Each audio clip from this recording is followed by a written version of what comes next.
शिवडीमधल्या सभेमध्ये राज ठाकरे यांनी उद्धव ठाकरेंवरती जोरदार हल्लाबोल केलाय। उद्धव ठाकरे हेच खरे गद्दार आहेत अशी कडवट टीका सुद्धा राज ठाकरेंनी केली आहे। उद्धव ठाकरे खाष्ट सासूसारखे आहेत आणि त्यांना सोडून सर्व सुना बाहेर गेल्या असा टोला सुद्धा राज ठाकरेंनी लगावलाय। एका माणसाने सगळे अख्खी पक्षाची वाट लावली। अनेक लोक निघून गेले, त्या लोकांना हे म्हणतात गद्दार आहेत। अरे गद्दार तर घरात तिथे बसलाय, ज्यांनी पक्षाची गद्दारी केली।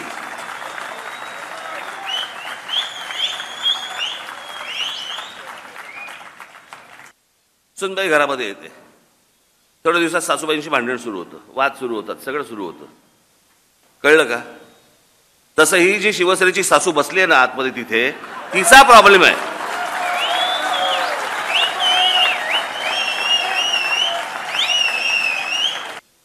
या माणसाच्या वागणुकीमुळे पहिल्यांदा राणे बाहेर पडले, मग मी बाहेर पडलो, मग शिंदे बाहेर पडले। पण जो माणूस महाराष्ट्र माननीय बाळासाहेबांना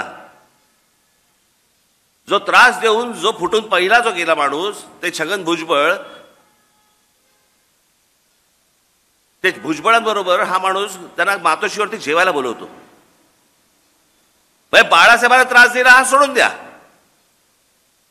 त्याचा ह्याला काही देणं घेणं नाही। आणि बाकीच्यांकडे बाकीचे शत्रू व्हायचे। या सगळ्या गोष्टीला, सगळ्या अख्ख्या जे काही सगळं घडलंय, या सगळ्या गोष्टीला कारणीभूत फक्त एक माणूस आहे, एक माणूस, त्याचं नाव उद्धव ठाकरे। एक माणूस। एबीपी माझा, उघडा डोळे बघा नीट।